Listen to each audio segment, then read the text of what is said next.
mean, I was looking at these books, and I've always thought, you know, if I wanted to write a romance novel, I mean, these people have to bring out stuff from their life, you know, everything that happens around them. At the same time, they have to romanticize. They have to make it good imagination. Comedy, imagination, put a little bit of fiction in there, a little bit of... What would your approach be if you were to write a romance novel? How would you do it? Oh, it would just be all steamy. Oh, steamy, you know, that kind of stuff. No, yeah, it's like, I was with William and Joe walked in. And then I was like, William, Joe, William, No, Joe. I wouldn't write a book like, and he scooped me up and we rode along the white horse along the beach. That's white not horse, me. Why white? That's not me. I want to know why white horse. Well, you know, it just, I don't know, that's just what usually happens in romance novels. The horse is always white, like that pure white horse, because it just represents eternity and purity and all that other stuff. Mine would just be like the big bad man and the you know, the great muscles. He comes in on this like huge horse and just, you know, like grabs me. No, not swoops me, just grabs me. And you know, like, we need to stop talking here. You guys, you know, write down, okay, white horse, beach, that kind of a thing. But anyway, those of you who really are interested in writing romance novels, yes. I mean, pay attention to what's going on here, because these people are giving you pointers. It's not easy. A lot of these people have put up to, what, 11 years? Oh, absolutely. Years and years, over 10 years writing and writing, so it's not that easy that, boom, all of a sudden Harlequin picks them up and, That's right. and then they're Harlequin published book writer. It doesn't work that way. These people have worked for years and years and years and years. Writing and doing Yes, everything. a lot of these people have had, you know, the regular careers, and they've been writing on the side, you know, going home at night instead of watching TV, going home and typing away, working on their novels, and then that's what happens. So it's not an easy process. It's not an easy process, and writing is not easy either. I mean, obviously, these people have gone through a process of development in their own writing skills, so everything is in there. And I know there's a lot of competition, because we've seen what's going on here, and when you go to bookstores, there's a lot of competition. And one thing that I think is really interesting that I have gotten more aware of here at this workshop is that some of them focus on like you know, period times. Some of them focus on contemporary, and they all have their own little niche of eras that they like to work with, which I found to be quite interesting. Well, I think that, you know, in the past and stuff like that, when you have like the swords and stuff, that there's a lot of romanticism, you know, that is part of this time. And, you know, I don't know if it's true or if it's just their imagination, but I think there's a lot of romanticism because people didn't live that long. So either you know, you move quickly, buddy, or time just passes you by, because by 30 years old, you're dead. So, you know, there's a lot of things that come into play here. And I think that if I were to write a novel, my setting would be probably Venice in the 1900s. Before that, probably the 1800s, you know, where there was no cars and stuff like that. Venice, you don't need a car anyway. But so it would be like a gondola. I'd be a gondola driver.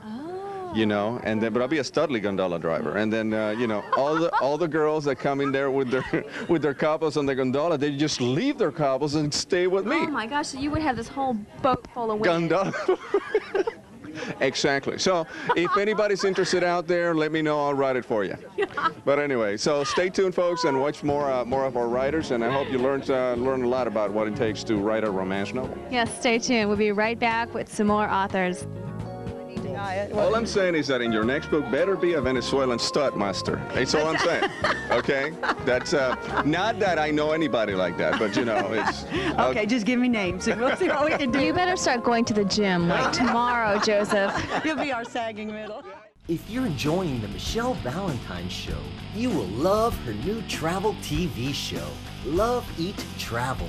Follow Michelle Valentine as she travels the world, showcasing the most beautiful destinations, unique adventures, romantic things to do, delicious foods, and more. Visit www.loveeattravel.tv for more information about an upcoming TV show. Hi, this is Michelle Valentine, and I would love if you followed me on Facebook, Instagram, Pinterest, Twitter, YouTube, and LinkedIn. Be sure to visit my website, michellevalentine.tv, for more information, read thousands of interesting blog posts, watch videos, enter sweepstakes, and more. Also, be sure to join my email list to receive my free weekly e-newsletter.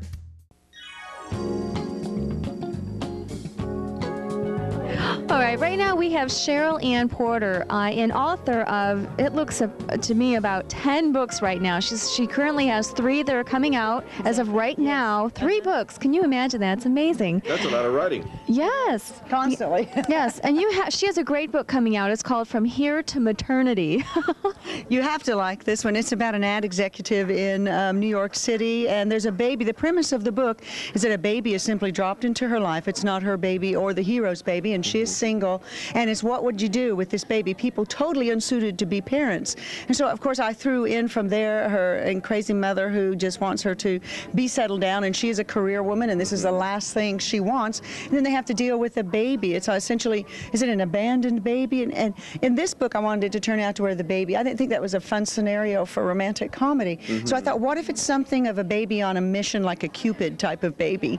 You know, and I threw it in a big snowstorm where they can't give the baby back to the authorities. You know, everybody's thing is just closed down. So I thought, well, it would be fun to just take the baby idea and see if these people fall in love with each other and the baby. So where do you come up with these ideas? Do you have a baby in your life that you came up with this idea, or where? Yeah. I have a friend who's an ad exec, and I have a grandson who's about a year old, and he was a model for one of their big ad campaigns. And I went to the baby shoot, as they call it. I thought, what a horrible thing to say. Don't call that a baby shoot. And I thought, well, and we're shooting the baby. I was like, get my grandson. And it was hysterical to watch these little tiny babies completely undo these really together adults, you know. And she is not married. She doesn't have babies or anything. And she was like offering them money and cars to behave, you know. And I thought, what a funny idea. You know, I said she went from here to maternity in the space of one day. You know, that's one thing about being a writer, where you get your ideas. It all comes from stuff that happens to you on one day, and something pops up in your mind, and you just start writing about it. But I have a question for you, if you will. Let me look in the pink little paper here. It says here, not the pink paper again, but it says here that while you're talking to people on how to write novels, very interesting, she concentrates on the sagging middle. The sagging middle that reveal how to carry a novel from point of decision to climatic moment. Now, sagging middle could be construed as something else, so I want you to please expand on that. What does that mean exactly? All right, in the sagging middle of a novel, what happens is when an author... sagging middle of a novel. Not Joseph. I'm sorry. I always clarify that in my speeches. When I'm asked It does not say here, though. I was worried for a second. I thought it was like a man-bashing thing, so I want to know. Okay. No sagging middles. No man bashing. In fact, romance is about men. It's uplifting of men. There's no male bashing in romance, which is what I like about the genre. It's very uplifting for males. And I'm like you. When I'm asked to speak on the sagging middle, I go, of the book, right? Do I need to diet? All I'm saying is that in your next book, better be a Venezuelan stud master. That's all I'm saying. Okay? That's not that I know anybody like that, but you know, it's... Okay, just give me names and we'll see what we can do. You better start going to the gym like tomorrow, Joseph. You'll be our sagging middle. There you go. I'll be a sagging middle Venezuelan master. I don't know. Hey, but sagging not in that way, okay? What a great story idea. You shouldn't have given it to me. Cheryl Ann, it was a pleasure meeting you. Good luck with all your books, and everyone out there, make sure you look out for Cheryl Ann Porter's new novels. Thank you. Yeah, Thanks. no sagging middle. No sagging middle from anybody, right? Right now, I am with the 2 co-chairs of the event today, and I'm with Helene and Catherine. Hello. Hi. Why don't you tell us exactly what this whole thing is about today, and how many people are involved, and how did it get started? Who came up with the idea to have a romance novel writing workshop? So these are actual writers telling other people how to become romance writers, yes? Well, tell us everything about it. I'm so excited. Romance writing is probably 59% of the market right now, and everybody has a novel in their heart that they want to write, and we decided that this would be a good way to showcase our authors and get their names and their books out there. So we put it together. So now, are you writers yourselves, or did you just have friends who were writers and you wanted to promote them? Are you in the publishing business? What did you do? Just call 10 famous writers and go, okay, would you do this for me, or what? Oh, I'm a member of Central Florida Romance Writers, and I am not published yet, but I do have a book out at an editor right now. Wonderful, wonderful. And what about you, Catherine? I am an unpublished author as well. I have written 2 books, and I have one out at an agent right now. Keeping my fingers crossed. But what we really hoped to get with this workshop was a forum for people to learn. We have a lot of local talent here that I think many people in Central Florida are not aware of the caliber of local authors. So we were hoping that this would be a forum for people to come and learn from them, you know, from their writing talent. Okay, so how many authors did you book for today? And then approximately how many people are in the lecture room right now listening to these lectures? We have 11 authors who are speaking and doing the autographing afterwards, and they're all Central Florida romance writers. That's wonderful. And so when they go, they can listen to this lecture. Now you actually have it scheduled. I was surprised myself. It's scheduled so it starts at 9 o'clock in the morning, and then each author is speaking for what, an hour, an increment, 45 minutes. So each author is going from 45 minutes, a little break. So this is an all-day kind of classroom thing for people who decided to come out to do this, right? Yes, it is. And so what other exciting things are going on today? We're having an autographing afterwards. Walden Books is providing the books and giving us 20% of the proceeds to give to the Adult Literacy League. So that's to go to people in the area. It's going to benefit our local adult literacy. That is absolutely wonderful. Now, how did the two of you ladies here connect to get this put together? We are both members of Central Florida Romance Writers, and I guess it was sort of an idea that Helene had, and I just thought it was a wonderful, exciting idea. Absolutely. And we sort of got together, and it's just been a whole really wonderful experience. Well, I'm excited to tell the viewers that stay tuned, because you will get a glimpse of some of the writers actually speaking. You're going to get a glimpse of who the writers actually are that we're featuring today, what their novels look like, and even some of the great looking photos that's on the cover of the novels. You know what I'm talking about, ladies. So stay tuned. We'll be right back.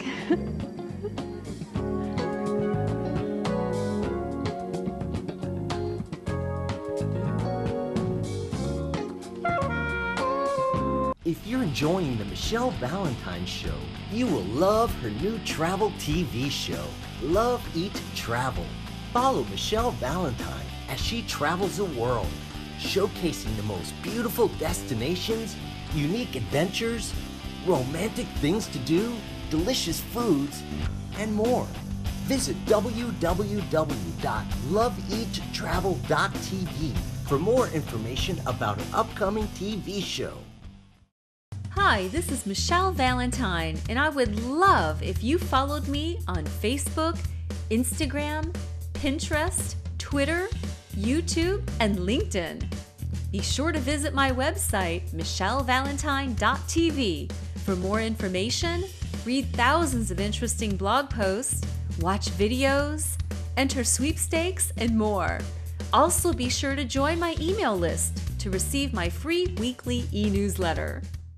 Are you wondering where all the quality singles are? Singles that are attractive, educated, and financially secure? Hello, I'm Michelle Valentine, and I've helped thousands of singles live a happier life, and I can help you too. Clients and members include millionaires, models, doctors, lawyers, and teachers. So call us for your complimentary consultation. Actually, I've already started to write my novel. I wrote the first sentence. I really love you, girl. And then from there, I plan to build onto this thing, which is probably going to be like 3 pages. I mean, but 3 pages is a lot for me. So do you think that'll be like too thin for a novel? Should I make it 300 pages instead of 3 pages, or? Okay, as I was saying, and your name is Terri Lynn Wilhelm. Correct. And you are speaking? Yeah, yes, I am. I'm one of the speakers. I'm speaking on conflict. Conflict? Wait. We can talk a lot about that. Yeah, we're conflicting all the time. But anyway, what exactly does that mean, conflict? I mean, you're actually teaching these people how to write romance novels, right? That's what we're hoping to do. Conflict really takes in a whole lot more than 30 minutes can give it, but Of course. It's very basic. It is the soul of fiction. So if you can't write conflict, you're in trouble. That is true. Now, okay, so you think these romance novels include fiction going on in there? What exactly does that mean? Oh yes, they're fiction. They're fiction. Yes. And I see your... Speaking of fiction, let's take a look at the guy on the cover. The cover of your new book, Highland Jewel. Let's get a close-up on it. I know this guy. I swear to God, I know this man. I want everybody to, all you ladies, here we go. Now, he's fiction, though. Okay. He is not fiction. I dated a guy like that. Did you? Yes, his name, he looks like Joe or somebody. Yes, this is the hero from my book that will be out in April, and he sprang from my computer, and the publishers were good enough to capture him and dress him up and. Dress him up, excuse me. Okay. That's very interesting. So this will come out in April. Yes. And give us a little synopsis of what the book is all about. Well, it takes place in the Highlands in the 18th century. Okay. And, there are all kinds of stuff in there. There's revenge, there's... swords and... Swords, yes. The blood. Oh, my God. Yes, it's love, of course, passion, humor, lots of humor.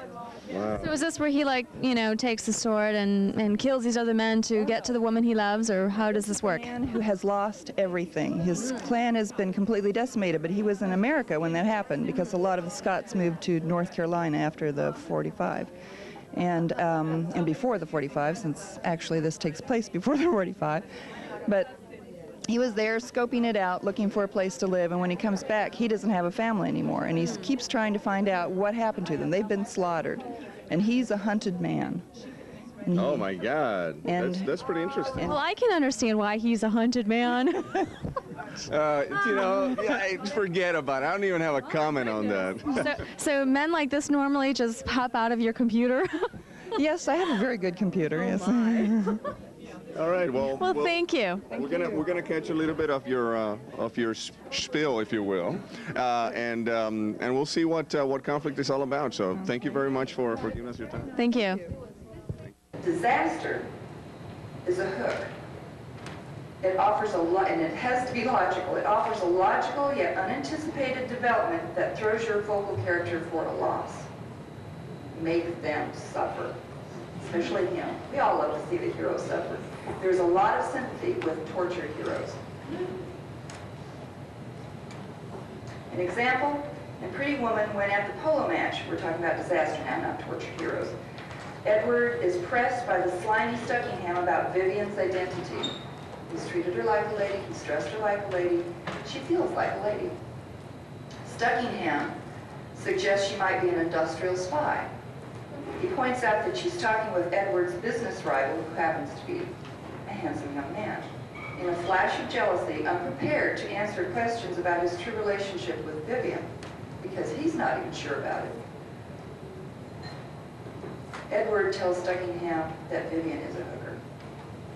And you're shocked at this man's betrayal, as she is shocked at the betrayal.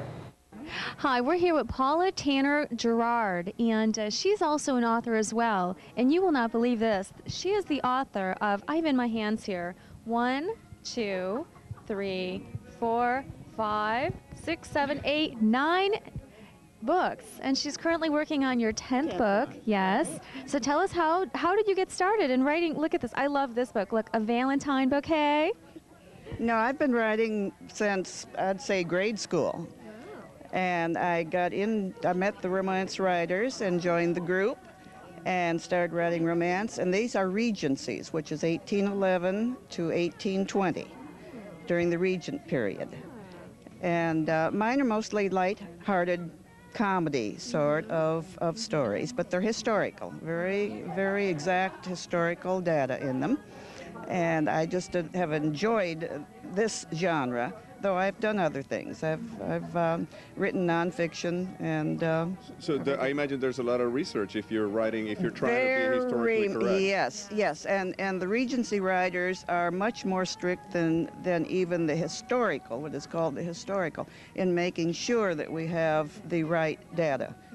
You call Lord a Lord, and you call a Duke a Duke, and then make sure you have everything right. Now, I have here one of your cover titles. It's called The Reluctant Groom. The Reluctant Groom. Now, this is so true to life. It's not even funny, because a lot of the guys are reluctant to do the wedding thing. So Joseph. What? It's true. It is true. If he knows he's marrying the right girl, why do you think they will not be reluctant? He's reluctant. He is reluctant. Just this particular man. Look reluctant to me. Does it look reluctant to you here? I don't think so. But anyway, ma'am, I want to ask you real quick. Do you find that in your novels, okay? Because I know you incorporate a little bit of comedy in your novels, which I think is great. A great deal of comedy. Do all the couples, of course, is there a happy ending to all of them? all of romance writing, yes, that's what it means. There's a happy ending, you know, Snow White, Cinderella, this sort of thing. So they stop being reluctant grooms now. Right, right. You can have mystery, you can have tension, you can have all these things in it. Yeah, but yeah. you know if you pick up a romance, it's just going to be a happy ending. So they all live happily ever after. I love it. And I just have to make a note that you're just being so nice and interviewing so nice, but she's such a very humorous, comical person. And so you were telling me that you think romance is actually... Well, it's more, it is comedy. I mean, look what happens in the world today when we get into romance. It's a lot of fun, and of course there can be tragedy, there can be mystery, there can be all these things in it. But our stories end happily, and I've lived long enough that I want to make people laugh. I'll put it that way. That is wonderful. Thank you so much, Paula. We've enjoyed speaking to you, and these are some great books. I love a Valentine bouquet. Great. Thank you. Stay tuned. We'll be coming back with more authors.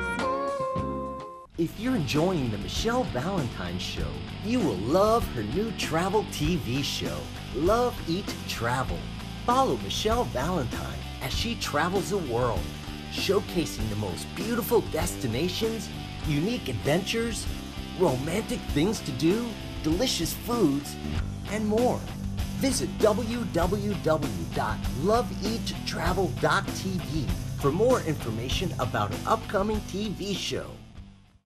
Hi, this is Michelle Valentine, and I would love if you followed me on Facebook, Instagram, Pinterest, Twitter, YouTube, and LinkedIn.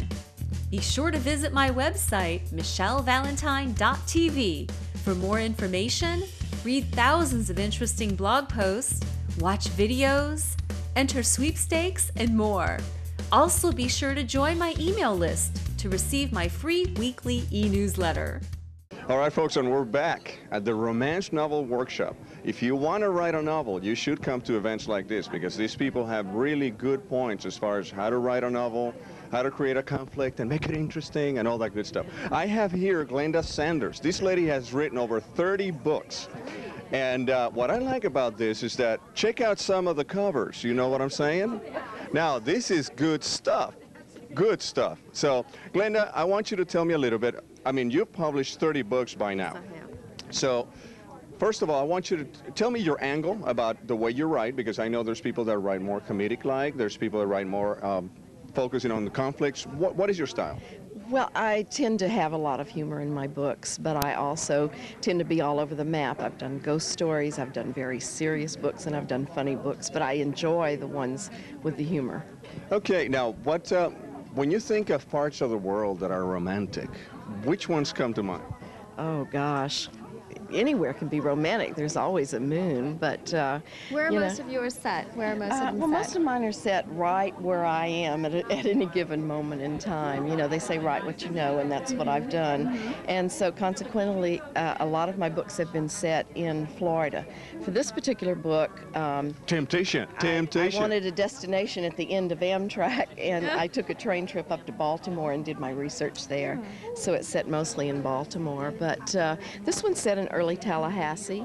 It's in 1874, and it's a comedy of Southern manners. It's just that's very nice. Southern manners. It's a whole lot of fun to write. So did you have to do a lot of research for the?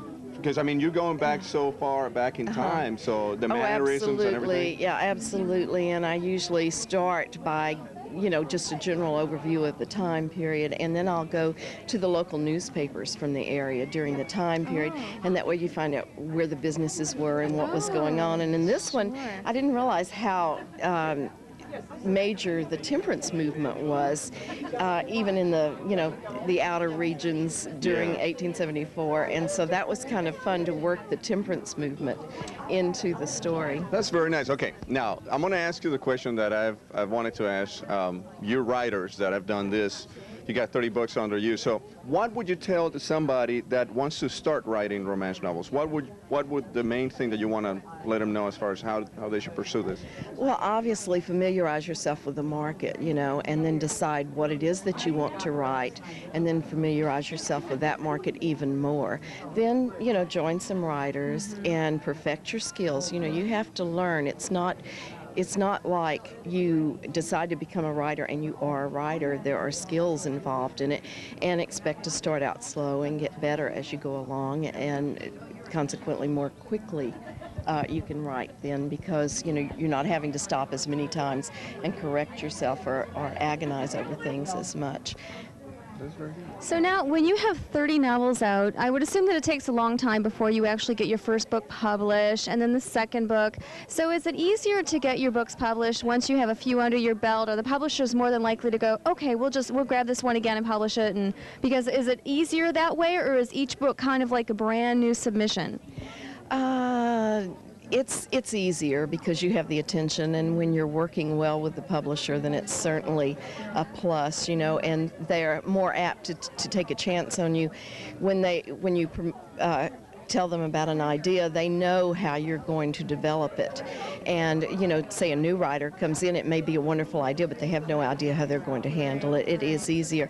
But there are still rejection slips, and there are still bumps in the highway, you know. Of course. Well, Glenda, it was a pleasure meeting with you, and thank you today. I personally enjoyed this thoroughly. And I've just had such a wonderful time meeting all the authors and getting to know how they go about writing their books, and it's been wonderful. What do you think, Joseph? I'm starting to write my book already. I'm using the word thrust in the first sentence. She thrust into his room, he thrust into the bed, and they thrust together into a conversation. Oh, okay. It was a thrusting conversation that went for about 3 or thrust minutes. I'm sorry, I got to rewrite that. But anyway, Joseph, look at how thick these books are. Look, this one sheet of paper. Well, one sheet. I'm just starting, girl. This is like the little introduction to the book. So if you were to write a book, what would the title of it be? Seriously? Yes. It would be Love in Venezuela by Joseph Izquierdo. And I don't know what it would be. It'd probably be like the Spanish Stallion. No. It would be It would be Romance in the Stone. No, Romance in South America. Yeah, Romance in South America. You would romance the entire South America for your research? Well, I would have fun just doing the research. A lot of research involved. A lot of research, yeah, and you know, there's South Americans here. So I could start here and just move all the way through Central and South America, and it would be fun. So would your novel involve lots of females, or would it just involve one female? No, I think that I have to stay true to the romance novel format, and you know, just I guess stay with only one female, which is, you know, not what I want to do, but you know, what the heck, we got to follow the plan here. It's a formula here that we have to do, and it's like A plus B equals C, except, you know, I'd like to have D and F in there, but... I think I'm going to start writing my romance novel. See, I have a laptop computer, and I think I would get mine done a lot faster than yours. Well, that's good for you, but what are you going to call yours? Like, you know, Hot Child in the City or something like that. Isn't it a song from like the 70s? That's what I think it is. But why did I say that? I don't know. We have no imagination, folks. But we hope that you learn in this show. There's a lot of good pointers. I mean, a lot of writers that have been doing it for a long time, and it takes a long time to get one of these down. It does not happen overnight. Stardom for these people does not happen overnight. So, but if you do have a dream of writing your own romance novel, by any means, start typing away, start writing away, because dreams can come true. Thanks for tuning in this week to the Michelle. Dreams can come true. Dreams can come true. Anyway, thank you folks for being with us. I'm Michelle Valentine. And I'm Joseph Izquierdo. See you next week. Bye.